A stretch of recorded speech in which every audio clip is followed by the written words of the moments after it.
כן, בפייסבוק, איפה שאת רוצה. אוקיי. אז אנחנו בלייב. אורטל, אולי תסדרי טיפה את המצלמה שלך, טיפונת תעלי אותה למעלה, ממש טיפה. מצוין, כן, מעולה. אילן, גם אנחנו צריכים טיפה, אז אחותך לך את הראש. רגע, אני אסדר, שנייה. יש, ערב טוב לכולם, עוד הפעם. ערב טוב. ערב טוב, אורטל, מה נשמע? מצוין, מה שלומכם? זה כיף להיות איתכם בשידור. ממש. איזה כיף להיות איתך. להיות איתך, נכון. אנחנו נתחיל, ככה ניקח את 2-3 דקות האלה שיש לנו עד 9:30, ונעשה שיירינג וככה המון שיתופים, כדי שהשידור הזה יוכל להגיע לכמה שיותר אנשים, כמה שיותר הורים. הולך להיות פה ערך מטורף. אז כמה שיותר, אנחנו לא מוותרים, כן. אז אורטל, גם את יכולה שנייה, אני כבר שולחת אורטל, רגע. אני אשתף גם בפייסבוק. יונית, אני אשמח אם תכתבי לנו אם שומעים אותנו ורואים אותנו והכל בסדר. נשמח מאוד אם תכתבי לנו. אז ערב טוב לכולם. מי שנכנס והגיע ורואה אותנו עכשיו, אנחנו עוד כמה דקות מתחילים, ואנחנו נדבר על אמונות ואוטומטים בהורות בקורונה. יהיה מעניין. הנה, עכשיו שלחתי לך אורטל את הקישור. יונית כותבת ששומעים מצוין ורואים מצוין. יופי. נהדר. מעולה. היי, יונית כאן. אהלן, יונית. יונית המקסימה. מה העניינים? איזה כיף שאת פה פותחת את השידור. תענוג. יופי, אז אנחנו, כמו שאמרתי, עושים קצת שיתופים, אתם גם יכולים, מי שנמצא, מי שכבר נכנס ורואה אותנו, גם אתם יכולים לעשות שיתופים, לעשות לנו לייקים, שככה הערך שאנחנו ניתן כאן, שאורטל תיתן כאן, יגיע לכמה שיותר אנשים, יהיה פה באמת שידור מרתק. רגע שנייה, בואו נראה, משהו כאן עם הקישור. עוד הפעם ננסה. רגע, אורטל קיבלה את הקישור? כאן זה עובד. רגע, יש משהו אולי עם הקישור לא בסדר, שניונת. אני מנסה שוב. הנה גם חגית מצטרפת אלינו, לאט לאט מצטרפים עוד אנשים, אז ערב טוב לכולם, מי שיצטרף. איזה כיף לקבל לבבות ולייקים. אורטל, את לא תראי את זה, אז אני אשתף אותך. סומכת עליך, אתה אומר, כאילו אני רואה גם. אני אשתף אותך, יש פה מלא ככה לבבות שאני רואה עכשיו, ולייקים, זה כיף לקבל. רגע, אני מנסה שוב לשלוח לאורטל. היי, חגית. אורטל, עכשיו זה עובד לך? לא, עדיין לא. זה קטע. שלחתי לך שוב קישור. זה אצלכם בדף? כן, זה אצלנו בדף בקבוצה. אוקיי. אז את יכולה גם לשתף מתוך הדף עצמו. אוקיי, אז רגע. שוב, ערב טוב לכל מי שאיתנו, אנחנו עוד ממש 1-2 מתחילים, אנחנו עושים עדיין שיתופים, תמיד אנחנו ככה, לפני שאנחנו מתחילים, עושים שיתופים, כדי שהשידור הזה יגיע לכמה שיותר אנשים, והולך להיות מרתק, אנחנו עוד מעט, ממש אותו מתחילים. אולי בינתיים אפשר להזמין את חגית ויונית לשתף, ויש לי רק עוד מקום אחד לשתף וזהו. יאללה. אני גם משתפת אצלך. אורטל, את משתפת אצלך, יופי. כן, זהו, אני רואה את השידור. מעולה. מצוין. אוקיי, אז הנושא שלנו, כמו שאמרנו קודם, אנחנו נחזור עליו גם עכשיו, אנחנו הולכים היום לדבר על אמונות ואוטומטים בהורות, בתקופה הזו, בקורונה, ועוד מעט אנחנו נבין מה זה אומר, ומה הסיבה שבתקופה הזו אולי אנחנו נפגוש את עצמנו, את עצמנו, זה אומר את האוטומטים ואת הדפוסים שלנו בווליום גבוה, אבל לפני זה, קודם כל אורטל המקסימה איתנו, אורטל רחל פרנקל, שיצא לי, מה? כן, אני תכף אוסיף. שיצא לי לקרוא, האמת שלא קראתי את הספר שלך, אבל הספיקו לי 2 עמודים, בינתיים, אני קראתי את רובו. הספיקו לי אבל 2 עמודים להבין שיש פה משהו שהוא מאוד מיוחד, מאוד עמוק, אני ככה מחכה כבר להמשיך לקרוא אותו, וזו גם הסיבה שככה מאוד ככה רצינו לפגוש אותך ובאמת לעשות איתך שידור, כדי שתתני את הערך המאוד מאוד מיוחד שלך. אז אנחנו נשמח קודם כל אם ככה תוכלי לספר קצת על העשייה שלך, על מה את עושה ומה יצא. לספר קצת על עצמך גם לטובת אנשים שאולי לא מכירים אותך. בשמחה. אז קודם כל שלום, קוראים לי אורטל רחל פרנקל, ואני רגע, אני מסתכלת על כמה מסכים, אני אכנס למסך הראשי, זהו. ובעצם אפשר להגיד שהמסע שלי התחיל, מסע התעוררות, התחיל מגיל 18, שהתחלתי להבין, ככה לשאול את עצמי מי אני, מה אני, לנסות להבין למה יש דברים מסוימים שהולכים לי יותר קשה מאחרים, לפחות מבחינתי זה נראה ככה, ובעצם לאורך כל המסע הזה, עד היום יש לי ילדה בת 1.5 שנה ואני נשואה, אני בת 31, ועד היום בעצם אני ממש מבינה כמה המסע שלי היה למעשה מסע לחפש תשובות ופתרונות לאיך למעשה להשתחרר מאמונות ודפוסים שאנחנו ממש מאמצים מהבית בצורה שהיא ממש לא מודעת. וזה בדיוק הנושא שאנחנו מדברים עליו ממש עכשיו. כמה זה משפיע עלינו, איך זה משפיע על הבחירות שלנו, אפילו כבני זוג, איך זה משפיע על ההורות שלנו, איך זה משפיע אפילו על המצב הכלכלי שלנו, על הכל, על הכל, על הכל, על הכל. כל תחומי החיים. נבחר, ממש הכל. אבל אורטל, זה מאוד מעניין מה שאת מספרת.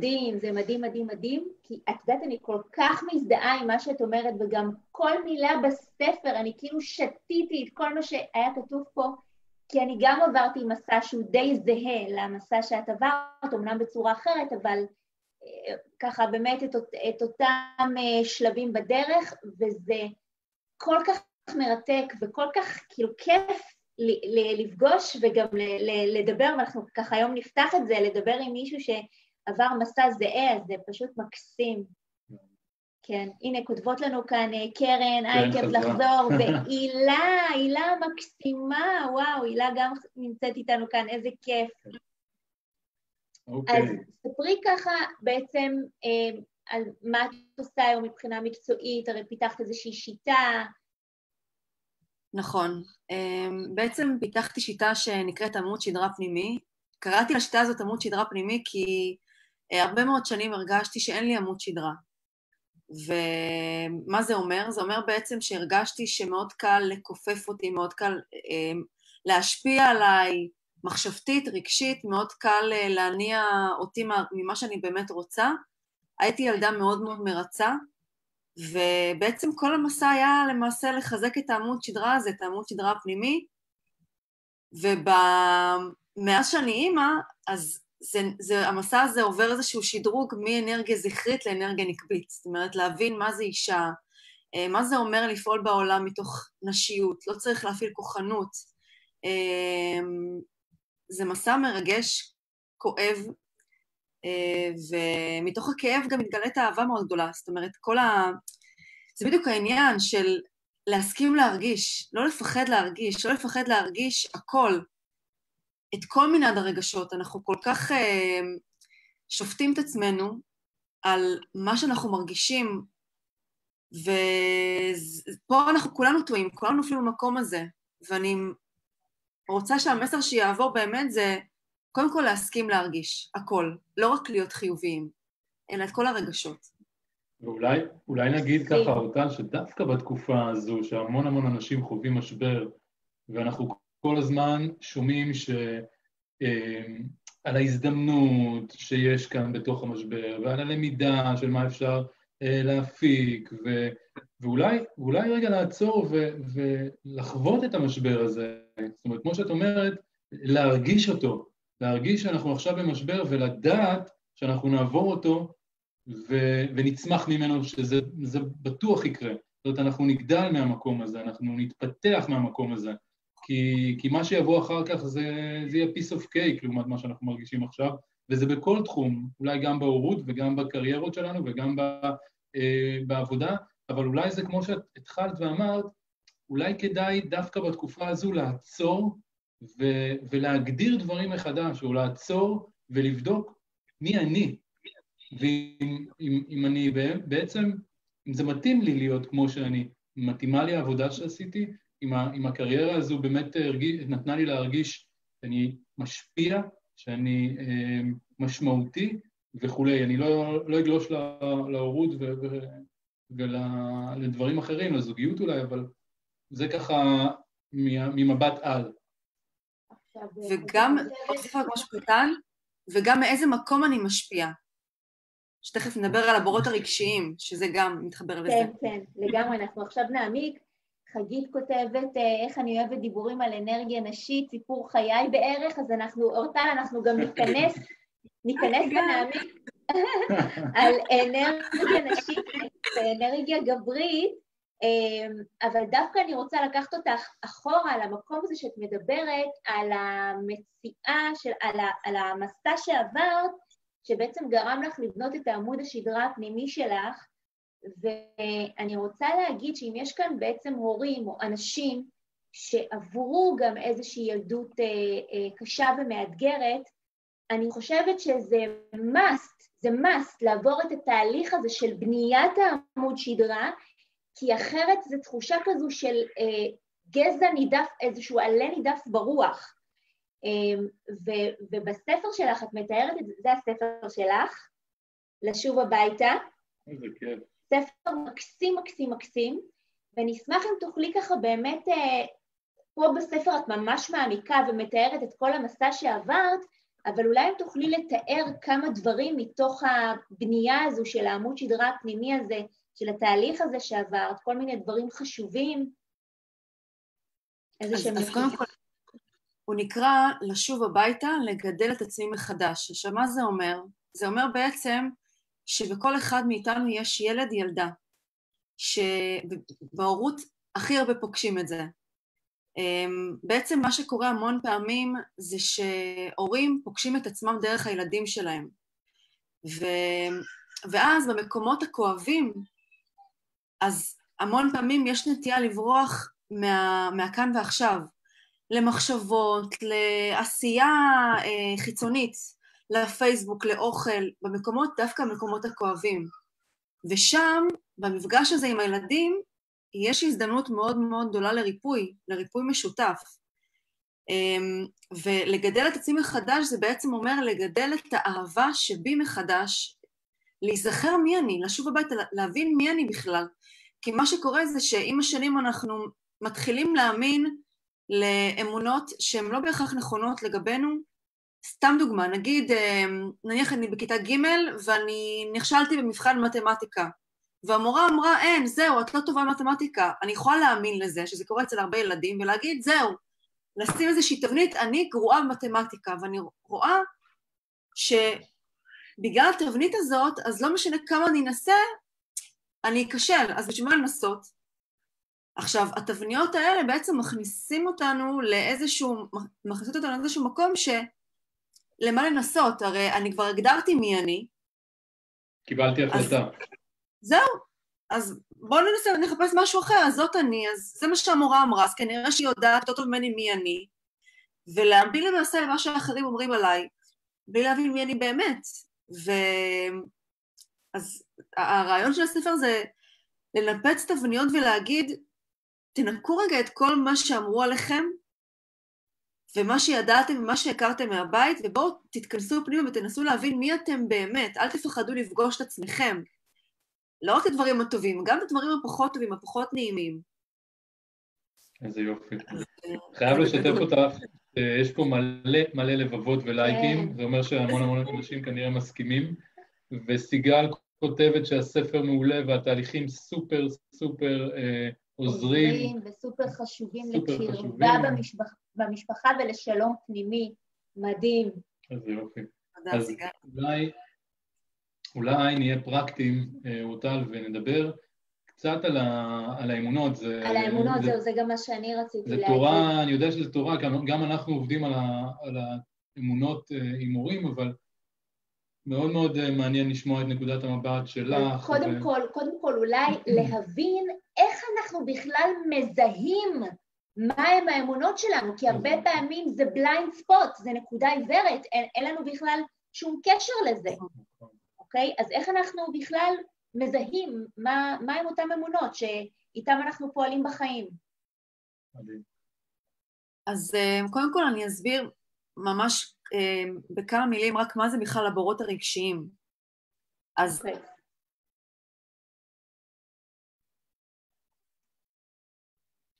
נגיד קרה לכם דווקא, שוב, אני שואלת שאלה, אבל אני יודעת את התשובה, ואני יכולה לשאול את השאלה הזאת.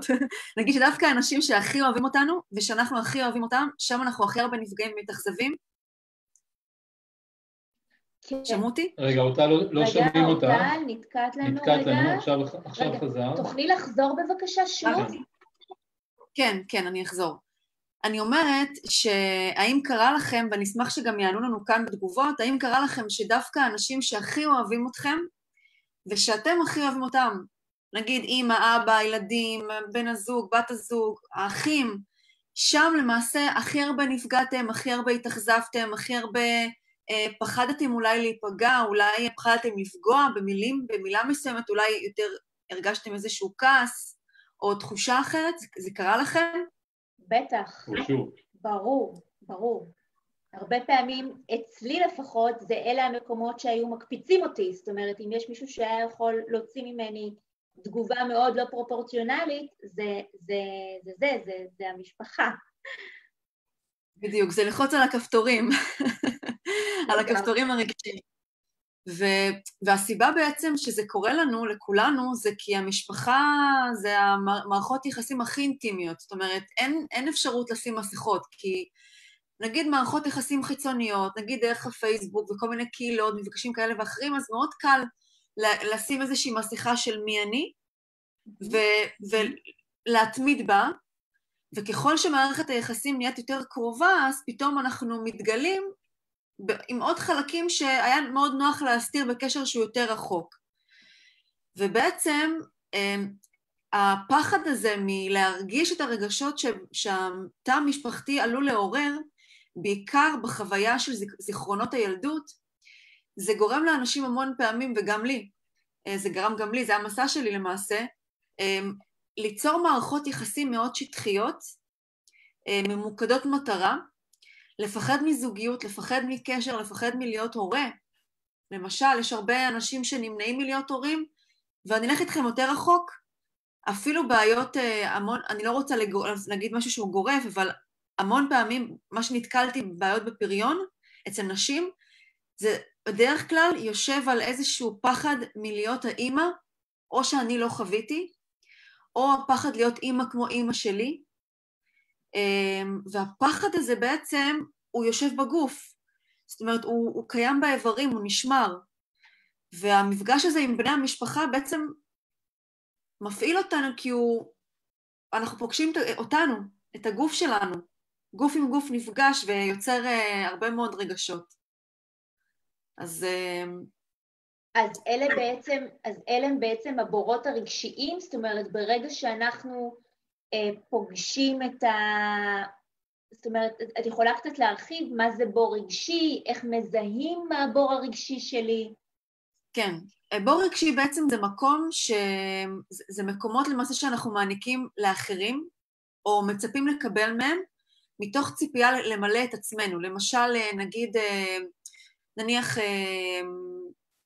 טוב, תכף אני ארחיב על כל אחד ואז יהיה יותר ברור, אבל בעצם לרוב ההשפעה היא מקום לא נכון, מתוך מקום של למלא איזשהו צורך רגשי או שאני לא קיבלתי בילדות שלי, ולכן זה נקרא הספר נקרא לגדל את עצמי מחדש, כדי כמה שיותר לנקות את הצורה שבה אני נותנת לאחרים, נגיד, למשל, המון פעמים קורה מצב שהורה נותן כסף לילד, ונניח הוא בא מבית שלא היה בו כסף, הוא בא מבית שהייתה הישרדות, איזושהי תקופה של קושי כלכלי כזה ואחר, ולפעמים הוא נותן משהו שבתוך תוכו הוא מרגיש, אבל כרגע זה לא נכון לתת, כי אולי אני כרגע גם נמצא במשבר כלכלי, זה איזשהו קונפליקט פנימי, אבל הוא נותן כי הוא לא רוצה שהילד שלו ירגיש את מה שהוא הרגיש כילד, ואז בעצם יש כאן חוסר יושרה. זאת אומרת, שומעים אותי? כן, כן, כן. יכול אגב להיות גם המקרה ההפוך של הורה שכל הזמן קיבל, וכשהילד בא ומבקש, אין סיכוי שאני לא אתן, כי אני קיבלתי כל הזמן. נכון.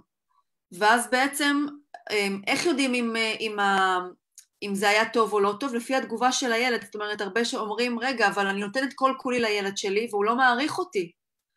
ואם בעצם אנחנו פוגשים מקרה שהילד לא מעריך, אז זה אומר שמשהו בנתינה של ההורה צריך לבדוק את הנתינה שם, מאיזה מקום הוא נותן. ואני אשמח להרחיב את הבורות הרגשיים, כי ממש מניתי את זה ל7 סוגים של בורות, של סוגי בורות. בבקשה. לפי על זה. אז הבור הראשון זה בור של דאגה מוגזמת, שבעצם מה זה אומר? זה אומר שמה שקורה בפועל, זה למשל לא נותנים לילד לעזור בבית ועושים הכל בשבילו. נגיד, המון משפטים שאני שומעת, זה אתה לא עושה כמו שצריך, אז אני אעשה בשבילך. את לא יכולה לבד, את צריכה עזרה, למשל. והמניע, אם בודקים למה ההורה פעל בצורה כזאת, אז זה בדרך כלל מגיע ממקום שההורה חווה בילדות שלו חינוך שהוא יותר נוקשה, ואז יש איזשהו רצון לפנק את הילד, אפילו מעבר למה שצריך, כי מי שבעצם מרגיש את הרצון להתפנק, זה הילד הפנימי של ההורה. תחשבו על זה ככה, אני אצייר את זה כדי שזה יהיה ברור. נגיד עכשיו הילד של, נניח יש אימא ויש לה ילדה. אז האימא נניח בת 32 והילדה בת 10. אז בכל המקומות בעצם שבהם האימא פוגשת את הילדה שבה, שנניח היה לה, חינכו אותה בצורה נוקשה, בצורה כזאת שתמיד אמרו לה לא, שתמיד אמרו לה, או תמיד לא נתנו לה לעשות דברים בבית, כי נניח לא נתנו לה לעזור במטבח, לבשל נניח. אז בעצם המקומות האלה שמזכירים את איך שההורים התנהגו, אם יש שם איזשהו כאב, והכאב הזה, אין התמודדות עם הכאב הזה, או מילוי נכון של הבור הרגשי, אז בעצם תהיה בריחה. ומה הבריחה תהיה? שבעצם האמא תיתן לילדה מעבר למה שהיא צריכה לקבל. זאת אומרת, יותר מדי לגונן עליה, יותר מדי לעטוף אותה. אני רואה את זה המון אגב עם הרגשות, שנגיד אנשים שמגיעים מבתים שלא נהוג להביע רגשות, נגיד רגשות כמו כעס או עצב או תסכול, ושאומרים הכל בפנים, אז ברגע שהילד בא ומציף את זה, אז הרבה הורים אומרים, נפלט להם, אוי נו, איזה מפונק אתה, למה ככה, כשאני הייתי קטן לא הייתי בחיים אומר את זה להורים שלי, לא היה כלום והייתי מתפשר, אבל זה לא בהכרח אומר שזה נכון. כי בעצם הילד מזמין אותנו ללמוד משהו חדש על עצמנו, לשבור איזושהי תבנית, לנפץ איזושהי תבנית מהילדות שלנו. נכון, אבל הרבה פעמים קשה להורים לעשות ההפרדה, באמת בינם לבין מה שהם שומעים אצל הילד, אם זה הרגש, או הכישלון, או התחייה, ואנחנו רואים את זה גם בעבודה שלנו עם הורים, ואז מה שקורה, כמו שאת תיארת, זה באמת שהילד הפנימי בעצם תופס את הבמה של החיים שלנו, ואז אנחנו פועלים על אוטומט. בדיוק. אוקיי. לא סתם אומרים שזה תפקיד הכי קשה בעולם, להיות הורה. אני רוצה רק להגיד למי שצופה בנו, הורים, כמובן, זה החלק הפרקטי. עכשיו אורטל מדברת על הבורות הרגשיים, וזה החלק הפרקטי, ואני מציע גם להצע, תכתבו, כי יעלו כאן המון דברים שאתם בעצם פוגשים בהורות שלכם. וגם אני רוצה להגיד שהרבה... מה את אומרת, אורטל? מלי כאן רשמה משהו, אבל אני לא רואה את כל התגובות, היא רשמה כגודל הציפיות, כך גודל האכזבות. כן, כגודל הציפיות. מלי בעצם שיתפה שברור שיש גם קנאת אחים במשפחה, היא שיתפה את החלק שלה, ואז היא כתבה כגודל הציפיות, גודל האכזבות. גודל האכזבות, וסיגל כותבת לגמרי, הכל בתוכנו, נתראה קצת יותר למטה, שומעים טוב, אוקיי, מצוין. אני רציתי להגיד... אורטל, לא שומעים אותך, אבל בוא נעצור רגע. רגע, עכשיו שומעים אותך, אורטל? את יכולה רגע לדבר?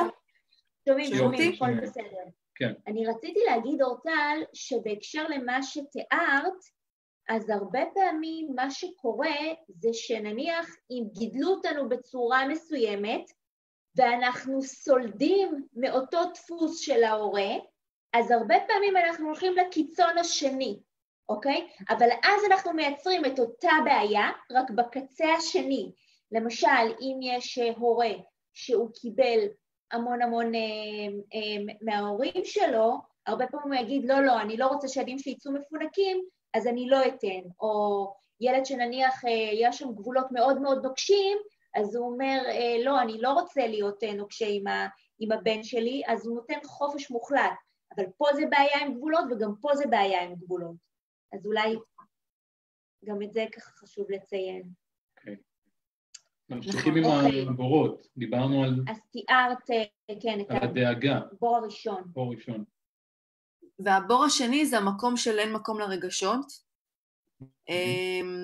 ולמשל, נגיד, אני רואה את זה גם משהו שהוא מאוד מאוד מאוד כואב, שנגיד ילד עבר איזושהי פגיעה מסוימת בילדות שלו, והוא סיפר להורה, וההורה נגיד לא קיבל את זה. עכשיו, מה זה לא קיבל את זה? או שהוא לא האמין, או שהוא לא התייחס לזה, או שהוא ניסה ככה לבדר את הילד ולא באמת ידע להתמודד. בדרך כלל זה קורה כשההורה בעצמו עבר את החוויה הזאת, ואז כשיש את המקום הזה, וההורה עבר בעצמו בילדותו חוויה כזאת, אז הוא לא, בגלל שהוא לא יודע להכיל את מה שהוא חווה, את הכאב שהוא עבר, וכרגע הכאב הזה נפגש עם הכאב של הילד שלו, אז אין מי שיכיל את הילד. עכשיו, מה שהילד בעצם מבין, שלא מאמינים לו. זאת אומרת, לא מאמינים לו. והמון פעמים זה יכול לגרום למצב שהוא מבין שאנשים שנניח אם זו הייתה פגיעה בתוך המשפחה, אז אחת האמונות שאני רואה שנצרבות, זה נגיד שאנשים שאוהבים אותי פוגעים בי, לעתים גם כסף פותר הכל, כי לפעמים כסף מחליף אהבה. זאת אומרת, ברגע שההורה לא יודע להתמודד עם הרגש, אז לפעמים הוא רץ לספק את הפיצוי או דרך אוכל, או דרך נגיד מתנה שהוא קונה לו, ואז הוא מבין שאו שאוכל זה פיצוי לפגיעה, או שכסף זה פיצוי. זאת אומרת, כסף או אוכל פותרים הכל. ואז מתפתחות הפרעות אכילה או פזרנות או משהו כזה. רציתי להגיד משהו בהקשר הזה, אבל נקטע לי חוט המחשבה, אני עוד מעט תחזור לזה. אוקיי. להמשיך את ה... כן, ואז מה קורה בעצם? נניח שמבוגר ככה יוצא עם בור כזה לחיים והוא מתפקד, אז מה בעצם קורה שם? אז קודם כל מה שקורה זה שהוא יוצר מערכת יחסים, בדרך כלל מערכות יחסים הרסניות, זאת אומרת או שהוא עם עצמו מאוד מאוד באיזשהו לופ של מחשבות שהן מאוד מאוד הרסניות, וזה יכול, נגיד אם זה נניח דבר שיוצר הפרעת אכילה למשל, אז זה יכול להוביל לבולמיה ולאנורקסיה ולהפרעות, אולי להשמנה. מערכות יחסים הרסניות יכולות להיות נגיד שישחזרו איזושהי פגיעה רגשית, או פגיעה כלכלית, נגיד בן זוג שישלוט בבן אדם דרך כסף, או ינסה לפגוע דרך כסף, רואים את זה המון בגירושים. זאת אומרת, יש איזשהו משהו שחוזר על עצמו דרך המערכת היחסים הזוגית, בחיים הבוגרים, שרואים את זה. שחזור בעצם. זאת אומרת שאנחנו משחזרים את אותו דפוס. כן, כן. וואו, מדהים. אוקיי. מה הבור הרביעי? מאוד מעניין. שלישי, סליחה. בור השלישי, זה נקרא נתינה גשמית מתוך ריצוי, זאת אומרת ממקום של הקרבה, שמה זה אומר? מה שזה אומר שאין לו. כל דבר שילד מבקש נותנים לו, זה מאוד מאוד נפוץ נגיד בבתים שיש בהם כסף. עכשיו לא משנה מה הילד עשה, תמיד הוא יקבל כסף, בגד, כל דבר שהוא רק ירצה. אפילו מקרים נגיד שאמרו לילד, אין אתה לא סדרת את החדר, אז אני לא אתן לך את החולצה שרצית.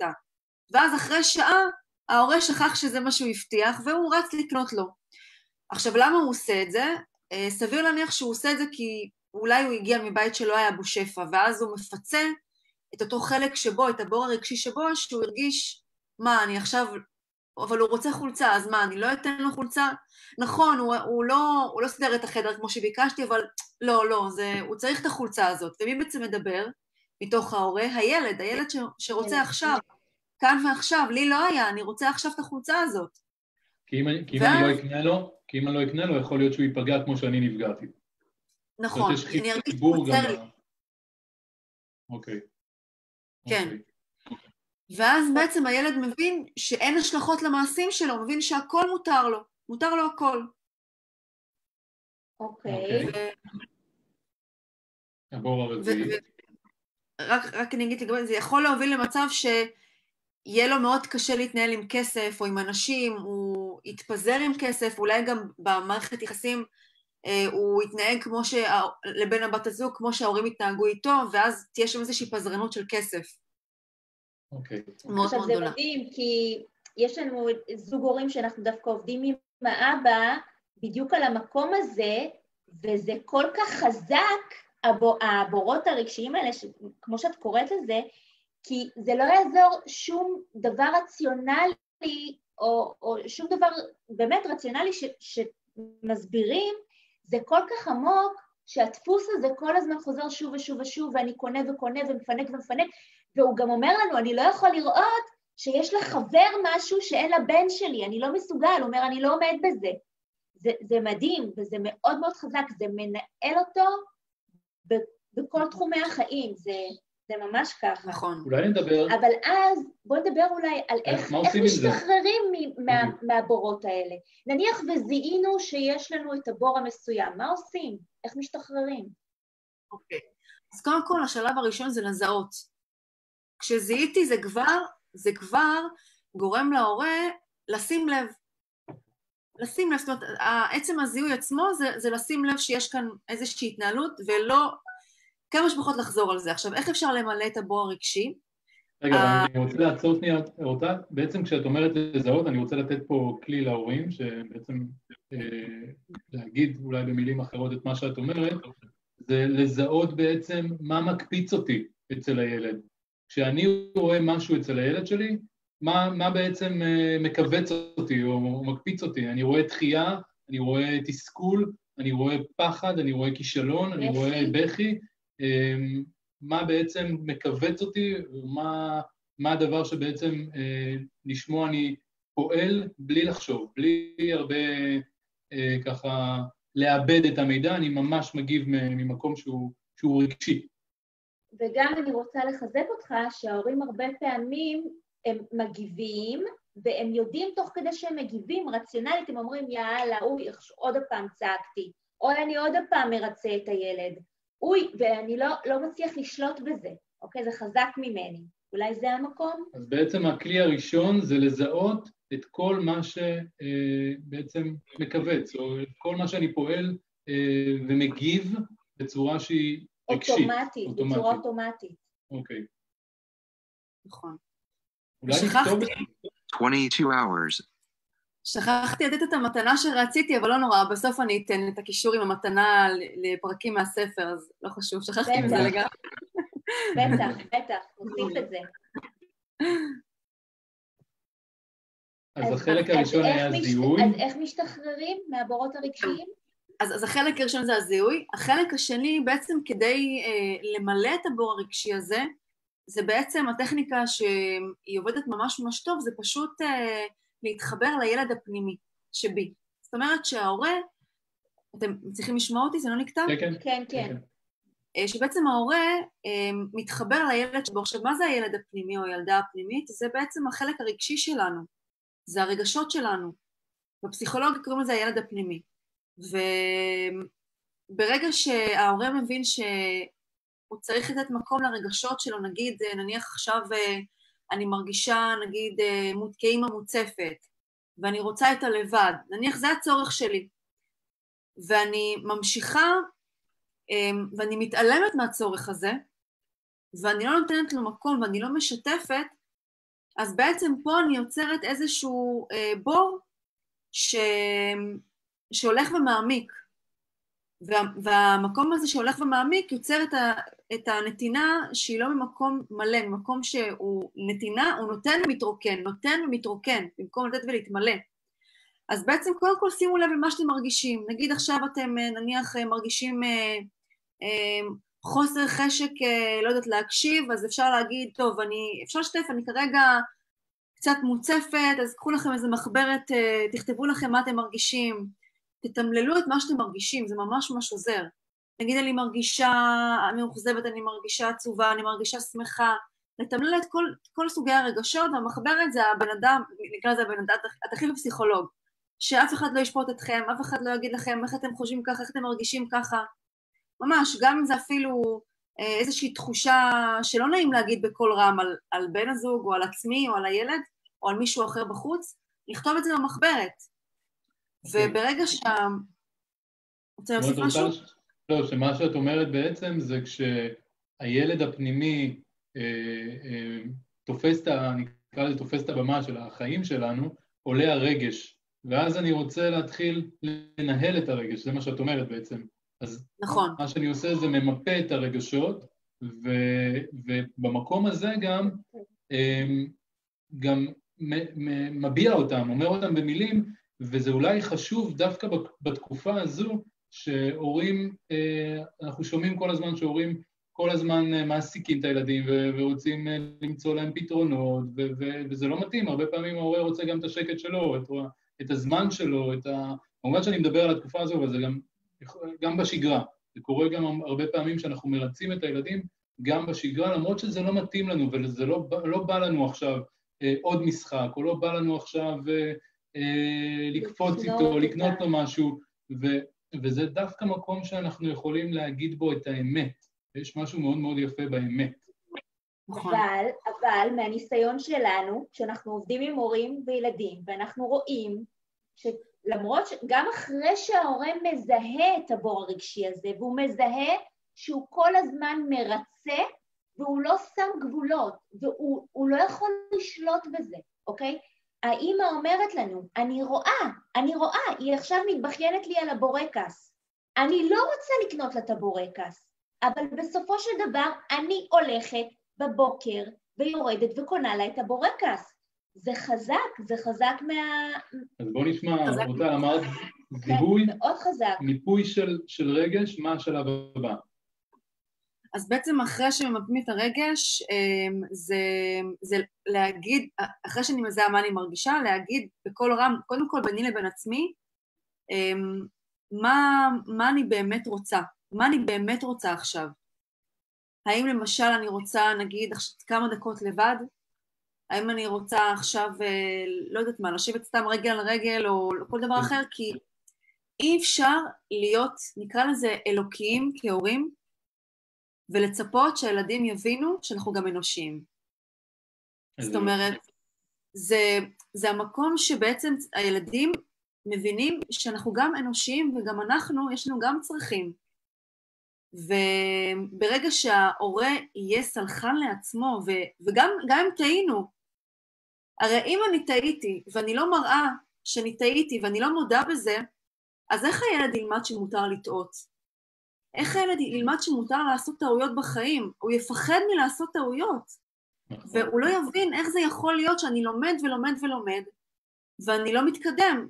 למה? כי יש שם איזשהו עניין של המון ביקורת והמון אשמה והמון שיפוטיות, כי בבתי ספר מקדשים את הציונים הגבוהים, ואני אומרת לכם, כי ילדה שתמיד היה חשוב ציונים גבוהים, זה המקום הזה של האשמה והשיפוטיות, זה משהו שממש ליווה אותי הרבה מאוד שנים, והיצירתיות שבי נפתחה כשהתחלתי להיות כנה עם עצמי, ולהרשות לעצמי להיות אנושית, ולהרשות לעצמי להגיד את מה שאני מרגישה, וזה עד היום לא קל, אבל זה מסע, אין מה לעשות,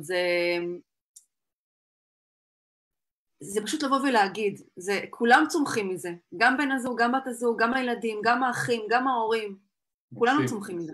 אז השלב הבא שאת בעצם אומרת, אני תמיד ככה חוזר כדי שההורים ככה... זה יהיה, כן, פרקטי. ייקחו מכאן את הכלי. את אומרת בעצם לשאול את עצמי באותו רגע מה חשוב לי. אחרי שזיהיתי, מיפיתי את הכאב, מה חשוב לי עכשיו? ואולי גם, אני יכול להוסיף פורטל, אם זה בסדר? בטח, אולי שמחה. גם להגיד מה בא לי, מה בא לי לעשות עכשיו. כי הרבה פעמים אנחנו מוותרים ההורים מוותרים על מה שבא להם, על הדברים שהם אוהבים, ואז ההורות מקבלת ככה המון המון, נקרא לזה, מקבלת המון מקום, הילדים מקבלים המון מקום, ואז אנחנו שוכחים קצת את עצמנו ואת מה שאנחנו אוהבים לעשות, ודיברת קודם על אנרגיה, אז אולי זה גם מה שמרוקן לנו את האנרגיה, אנחנו לא מגיעים לדברים שאנחנו באמת אוהבים לעשות, וזה מאוד יפה להגיד, הילדים כל הזמן אומרים, בא לי, זה גם מאוד יפה להשתמש במילה, במשפט הזה, כמו ילדים, גם להיות לפעמים גם אנחנו ילדים ולהשתמש במילה מה בא לי, או בא לי עכשיו לעשות משהו. נכון. בעצם המקום הילדי הזה, זה מה שמחבר אותנו לשמחה. כי אם אני רואה שאני עצובה ואני מדוכדכת ואני כעוסה, אז זה אומר שאני פשוט לא עושה מספיק את מה שבא לי באמת. ואז אני במעגל של ריצוי.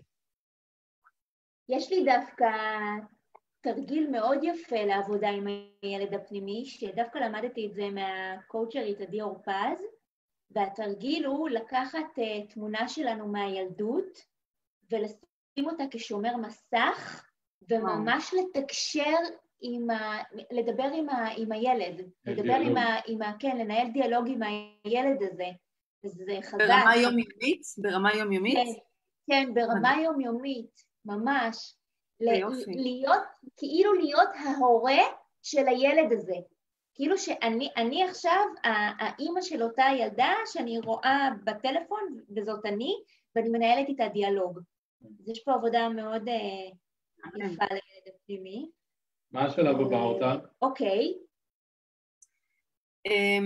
השלב, זה בגדול מבחינת השלבים עצמם, אבל אם רואים שנגיד יש איזשהו דפוס, בוא נגיד שעל רוב הדברים אפשר באמת להתגבר דרך העבודה הזאת, אבל אם רואים שיש שם איזשהו כאב שלבד לא מצליחים, אז נגיד כן. בתהליך של נניח בטיפול, אז בדרך כלל מה שעושים זה מגיעים למקום הזה של הכאב, אם זה נגיד טראומה מסוימת שהבן אדם עבר, או איזשהו כאב מסוים, שמישהו חיצוני עוזר לו לפגוש את הכאב הזה, בדרך כלל מה שעושים זה פוגשים את הילדה שחוותה את מה שהיא חוותה, ומגדלים אותה דרך התהליך. זאת אומרת, קודם כל נותנים לה לפרוק את מה שהיא מרגישה, הם מבינים בעצם מה זה גרם לה להבין על החיים, מה זה גרם לה למבוגרים, להבין על מבוגרים, על אהבה לעצמה, לאחרים, ואחרי שהיא משחררת את מה שהיא אומרת, לגדל אותה וממש לראות את התהליך של הגדילה בדרך דמיון מודרך. מדהים. זה מקסים, מקסים. זה תהליך מאוד עמוק. אני רוצה להגיד רק שאם יש, קודם כל אני לא רואה שאלות, אז אם יש לכם שאלות... כן, אם יש שאלות תכתבו. לאורטל, אז באמת תכתבו. אם לקחתם עד עכשיו משהו, עם איזשהו כלי להורות שלכם, לחיים שלכם, אז תכתבו לנו, מאוד חשוב לנו לשמוע. ולראות, אוקיי. אוקיי, אני רוצה דווקא להמשיך, אורטל, את כתבת בספר ומאוד התחברתי לזה, שמאחר ובעקבות התהליך שעברת בילדות, בעצם הרגשת שהתפתחת אצלך המחשבה או הדפוס שלה, אני לא מספיק טובה. עכשיו, אני יכולה להגיד לך שהרבה מאוד מבוגרים שעברו איזושהי ילדות קשה, או בכלל, אפילו ילדות נורמטיבית, ושגדלו עם שני הורים, אבל לא הייתה שם התייחסות לצרכים הרגשיים של אותו ילד, או לא הייתה הבנה של ההורה את הצרכים הרגשיים של הילד, אז הרבה מאיתנו פה מסתובבים בעולם עם איזושהי תחושה של אני לא מספיק טוב. באמת, אני יודעת שזה ככה משהו שהוא משותף להרבה מאוד אנשים, אז את יכולה קצת לדבר על המקום הזה של אני לא מספיק טוב? המקום שאני לא מספיק טוב זה מקום שממש, זה בוא נגיד שזה אחת הסיבות למה מרצים את הסובבים, את הילדים. זה מקום בעצם שגורם להורה להרגיש שלא משנה מה הוא יעשה, אני מניחה שגם אתם פגשתם שאומרים לכם, לא משנה מה אני עושה בשבילו, תמיד לא מספיק לו. אני מניחה שזה משהו ביטוי שהוא מאוד נפוץ. כן. ואז במקום כזה צריך לשאול, מה שאני בדרך כלל עושה זה, איפה את, נגיד אם זאת אימא, איפה את מרגישה שאת לא מספיק למען עצמך? תמיד להחזיר את המבט ממבט חיצוני על איך הם מתנהגים אל עצמה. נניח אם נגיד, היא אומרת, הם לא מספיק מעריכים אותי, אז לשאול, איפה אני לא מספיק מעריכה את עצמי? זאת אומרת, האם זה שאני עכשיו נגיד נותנת לו שוקולד, כי אני רוצה שיהיה בשקט, האם ככה אני מעריכה את עצמי? האם זה יגרום לי להעריך את עצמי? או שאולי זה יגרום לי לזה שאני אפגע בדימוי העצמי שלי כאימא, כי אז זה ילווה ברטוט אשם, עם מחשבות כאלה ואחרות. אז כן, נראה לי שיש את זה באמת לרוב האנשים. להרבה מאוד אנשים מסתובבים עם המקום הזה של אני לא מספיק טוב, לגמרי. נכון. אוקיי, וזה גם איזשהו משהו שאפשר בעצם להשתחרר ממנו באמצעות אפשר להשתחרר. כן, אפשר להשתחרר, ואז בעצם, איך יודעים שהשתחררנו מזה? שגם נגיד אני מציבה גבולות, אני מרגישה עם זה טוב. מרגישה עם זה מצוין. יכול להיות שיעלו איזשהם חששות, רגע, ואיך הוא יגיב, אבל זה לא יגרום לי לצאת מגדרי כדי שאני, יהיה לי אכפת יותר מדי מה הוא חושב עליי כאימא, לחפש את האישורים איך אני כאימא, אם אני בסדר או לא בסדר. ואפשר לראות את זה ממש חזק, בין חמות לקלות, זה ממש, אפשר לראות את זה ממש חזק, בין חמות לקלות ובין אימא לבת, וואו, הביקורת שם היא פשוט, זה ממש מורכב. יש שם ביקורת כל כך קשה, כי בעצם האימא או החמה, את מה שהיא מרגישה כלפי עצמה שהיא לא מספיק טובה, לא בכלל שזה נכון, אבל זו התחושה שלה, היא לא יכולה להתמודד עם הכאב הזה, אז היא מנסה לגרום או לקלה שלה או לבת שלה להרגיש לא מספיק טובה, ואז היא מהירה לה כל הזמן. ממש פוגשים את זה בצורה מאוד מאוד מול הפרצוף. אותה דיברנו קודם באמת על זה שכל המשפחה נכנסה יחד עכשיו, כולנו נמצאים תחת קובייה אחת, בתוך קובייה אחת, והמרחב המשפחתי הפך למאוד אינטנסיבי, רוב ההורים חווים את זה, דיברתי בשבועיים האחרונים עם כל כך הרבה הורים, גם שאנחנו מלווים וגם שלא, ומה היית ככה ממליצה מהמקום הזה שדיברנו עד עכשיו באמת על המון על אמונות, על בורות רגשיים, על עבודת עומק, על לזהות דפוסים, לזהות אוטומטים שלנו, לראות את הילד הפנימי שלנו, אבל בואו נרד עוד קצת ככה לחלק הפרקטי, מה אפשר לתת להורים דווקא בזמן הזה. אז קודם כל, המלצה באמת ראשונה, שהיא הכי פרקטית שאני יכולה כרגע, שאפשר מאוד קל ליישם את זה, זה קחו מחברת או דפים שהיא רק שלכם, ופשוט תקדישו לעצמכם אפילו 5 דקות ביום. זאת אומרת, תתחילו להרגיל את עצמכם שיש לכם גם זמן לבד. אז נכון, אז אי אפשר לצאת מהבית, בסדר, אז תיכנסו למקלחת ותסגרו את הדלת שאף אחד לא ייכנס ותכתבו.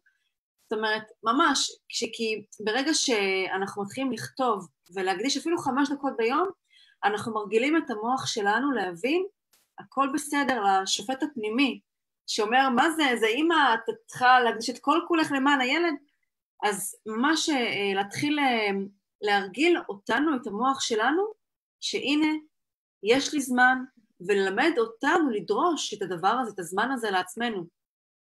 מה כותבים? מה? מה כותבים? כל מה שעולה. אחד הדברים שאני מאוד אוהבת לתת, זה נגיד, תכתבי עכשיו את כל מה שאת מרגישה כרגע, את כל מה שכרגע עולה לך, אפילו אם כרגע לא לך משהו, תשמעי, וואי, לא עולה לי כלום, ואז לתת ליד לכתוב, פשוט תתני ליד לכתוב. ואם עדיין זה תקוע, אז תעצמו את העיניים, ותבקשו, ממש תגידו, אני עכשיו רוצה לפגוש איזשהו חלק בי, של הילדה, את הילדה שבי, לא משנה מאיזה גיל, ואני רוצה לתת לה עכשיו מקום לבטא את עצמה. אני מאשרת לך עכשיו תבואי, תכתבי. ואז דרך הכתיבה, ההורה, אמא או אבא, כותבים בעצם את מה שהם מרגישים. אוקיי, מקסים. אוקיי. סיגל פה כותבת, רגע אייל, זה מאוד מעשיר מהצד של שניכם, אני לוקחת כמה דברים מפה, תודה סיגל, וגם רואים את היחסים משתנים לטובה, נהדר, אוקיי, תודה סיגל. אוקיי, אז איזה כלי... רגע, אז בעצם דיברת על כתיבה, שזה כלי מאוד אפקטיבי של לפגוש את עצמנו, ודווקא עכשיו הייתי רוצה לקחת אותך לנושא של העברה בין דורית, שזה נושא שהוא, אנחנו מדברים פה על העברה בין דורית בדרך אחרת, אבל את גם כתבת בספר שהרבה פעמים, אפילו מרגע שאנחנו נמצאים ברחם של האימא, אז אנחנו בעצם קולטים את מה שהאימא חושבת על עצמה ועל בן הזוג שלה, ועם האנרגיה הזו, אנחנו, כאילו דברים שהם נמצאים אצלנו ואין לנו בעצם שליטה עליהם.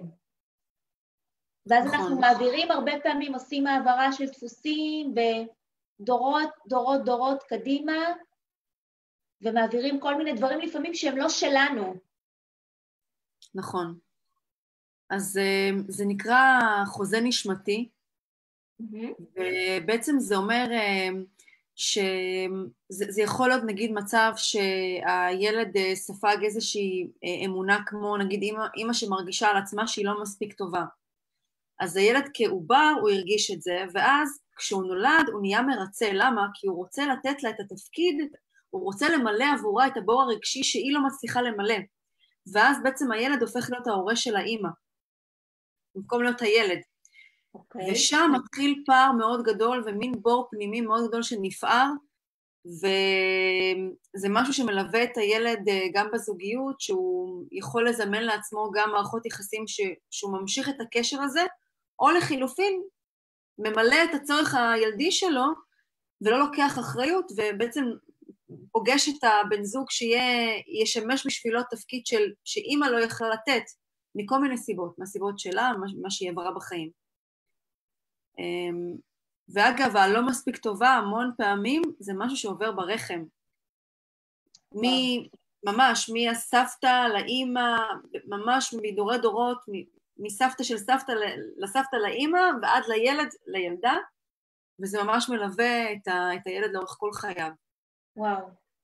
אז איך אנחנו בעצם משתחררים מהחוזה הנשמתי, שהוא לא שלנו? אז קודם כל בוחרים, או מבקשים להשתחרר ממנו. זה אחד התרגילים שאני נותנת בספר, זה באמת לנסות להבין אם יש איזשהו דפוס התנהגות מסוים שחוזר על עצמו. ואז בעצם כשיש דפוס התנהגות מסוים שחוזר על עצמו והוא מפריע לי, אז זה אומר שיש פה איזשהו משהו שאו שאני לוקחת מאחד ההורים, או שזה איזשהו דפוס שאימצתי במהלך החיים מתוך החיים שחוויתי. אז הדבר הראשון זה לבקש להשתחרר מהחוזה הזה, ובגלל שזה משהו שיכול לעבור גם מגלגולים וגם מהרחם, דווקא פה כן הייתי ממליצה לקבל עזרה, כי צריך מישהו חיצוני שיוכל לראות ולעזור לבן אדם להשתחרר מהמקום הזה, כי זה כאב בדרך כלל שהוא מאוד מאוד גדול, כן. ולרוב האדם לא יפגוש את זה, לא יוכל לראות את זה על עצמו, אלא אם ישקפו לו את זה. דווקא יש לנו כלי ממש יפה של טוני רובינס, נכון? שאתה משתמש בו בטיפול? כן, אבל איך מה? זה על החלטה? אוקיי, בסדר גמור. אם יש לכם שאלות אתם מוזמנים לעלות ולשאול אותנו, אנחנו ככה נקריא פה את השאלות. אוקיי, אורטל, דיברת מקודם על אנרגיה גברית ואנרגיה נשית.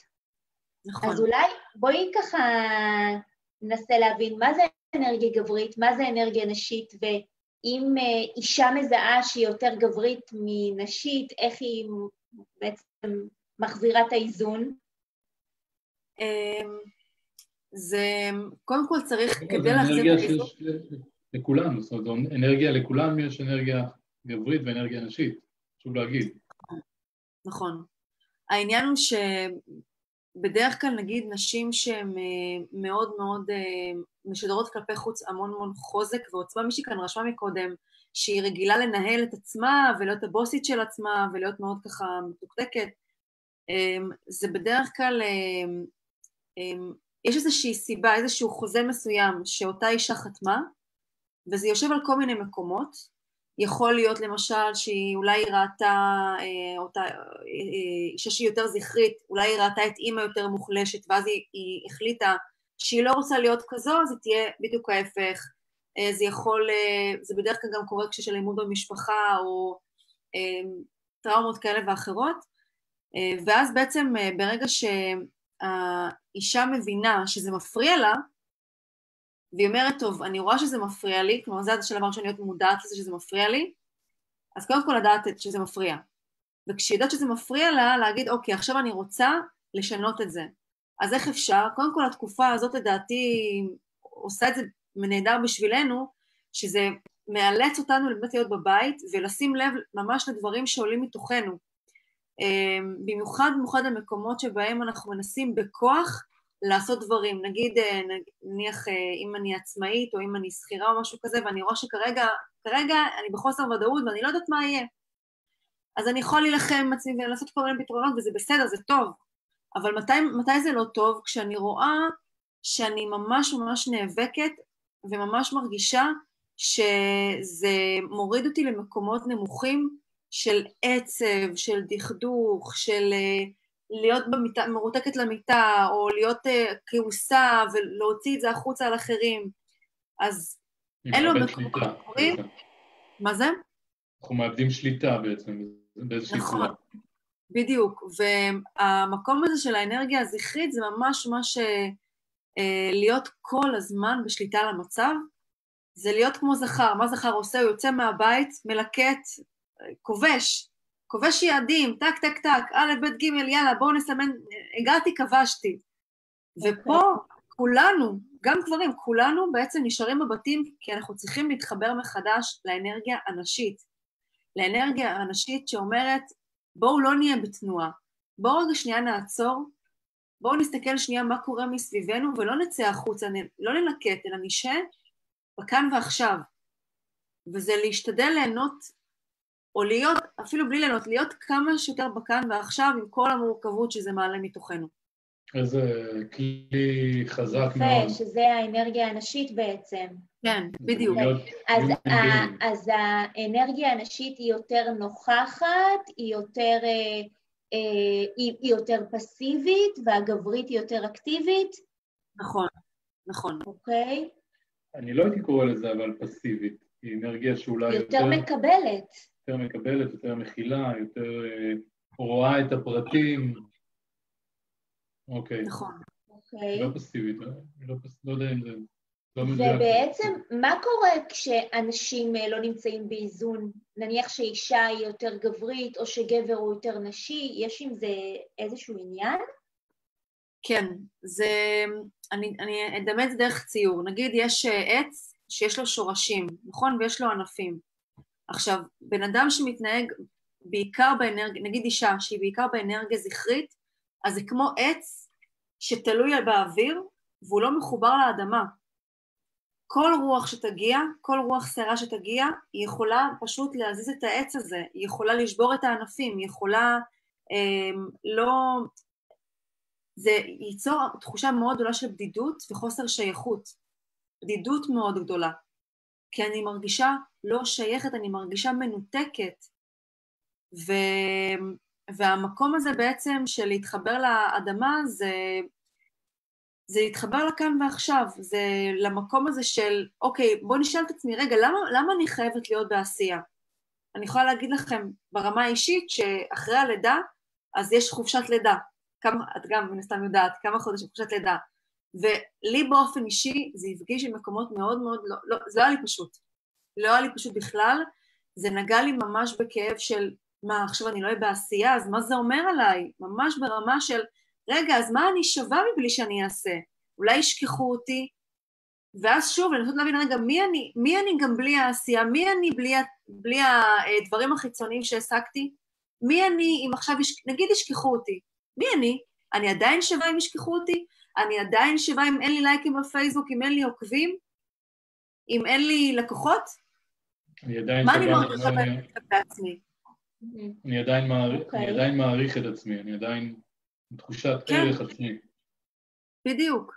נהדר. עכשיו, המקום של הבור הרגשי זה נגיד, למה אני עכשיו מעריכה את עצמי? האם אני מעריכה את עצמי כי יש לי את הדברים החיצוניים, ואם עכשיו לא יהיה לי שום דבר, אז איך אני מרגישה באמת כלפי עצמי?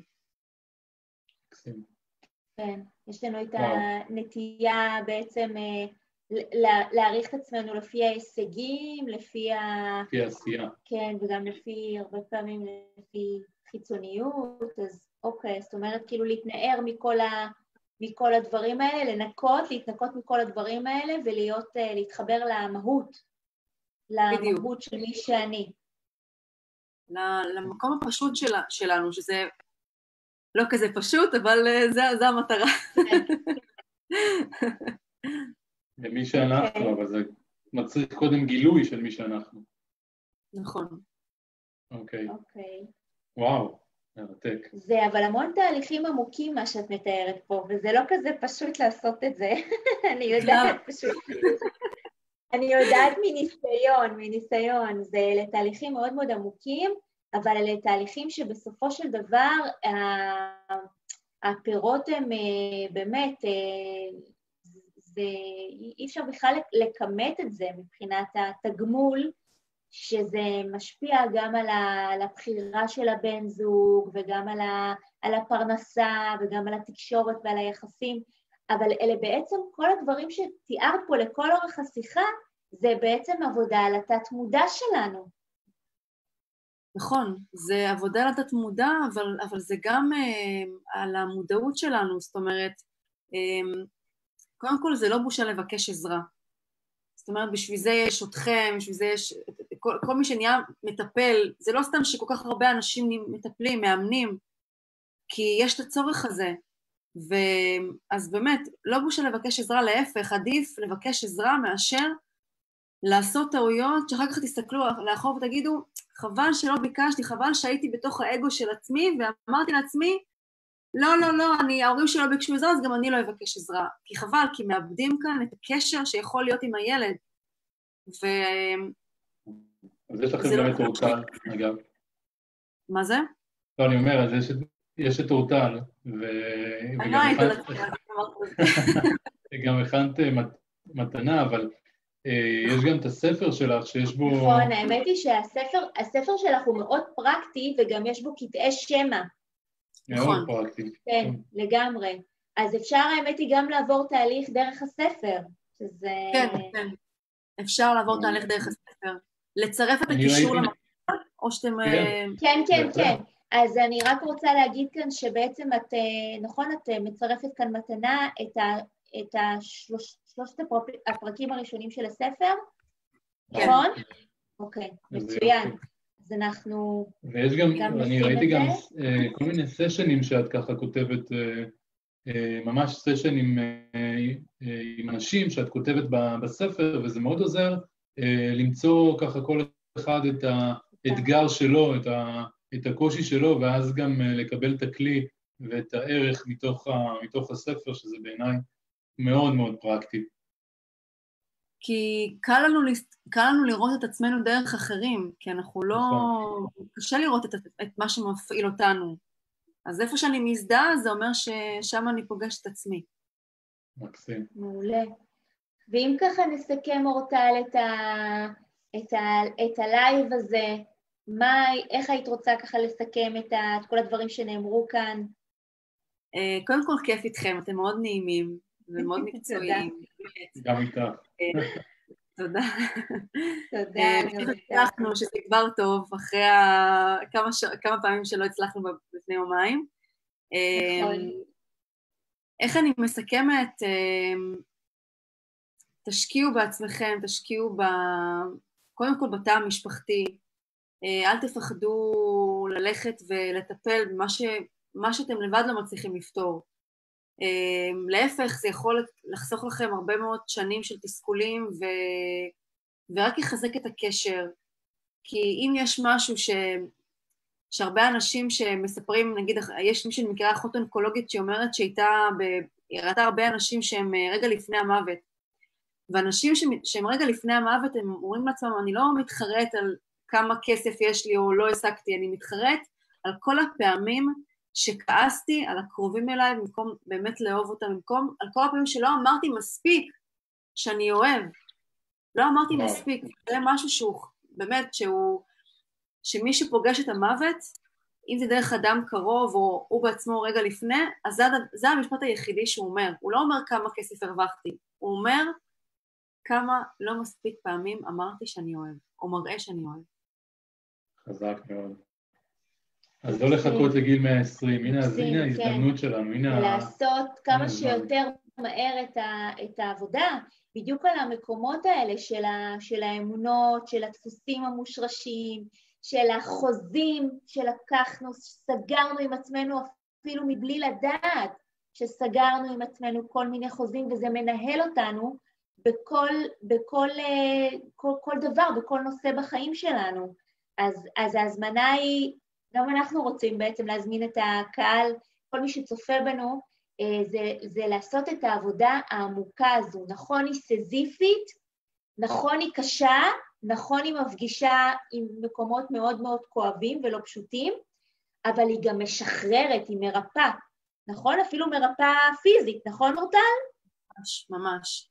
אני מספרת גם איך הגוף בעצם מושפע מהנפש, איך בעצם, נגיד אם יש איזושהי מחלה כרונית כזאת או אחרת, אני יכולה לתת איזושהי דוגמה, יש לנו כמה דקות? בטח, בטח.